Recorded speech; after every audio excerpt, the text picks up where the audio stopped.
je m'appelle Anne-Claire, je suis interne renfort au SAMU. C'est le premier jour d'Anne-Claire dans le centre de régulation des appels du SAMU de Limoges. Cette étudiante en médecine vient en renfort des équipes habituelles.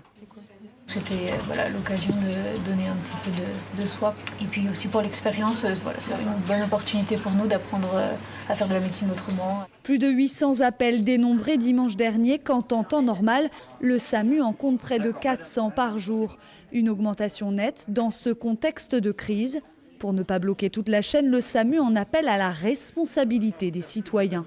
Il faut appeler le SAMU quand on a des signes de détresse respiratoire, quand on a des signes de gravité. C'est-à-dire que si vous avez de la fièvre, que vous toussez, mais que vous avez une détresse respiratoire. Une détresse respiratoire, c'est une difficulté à parler, si vous avez du mal à parler ou si vous vous essoufflez. 10 internes en renfort depuis lundi, 6 médecins régulateurs au lieu d'1, 5 assistants de régulation médicale au lieu de 3. Le SAMU prend des dispositions exceptionnelles pour éviter la saturation. Un dispositif comme celui-ci, que nous avons mis en place et que nous continuons à augmenter, du jamais vu. Du jamais vu à Limoges, et je dois dire, il faut reconnaître que tous nos confrères dans les SAMU des autres départements adoptent ce même dispositif. Nos confrères de Creuse et de Corrèze ont aussi augmenté leur capacité de réponse. C'est une nécessité. C'est une absolue nécessité. Désormais, la majorité des appels du SAMU concernent le Covid-19.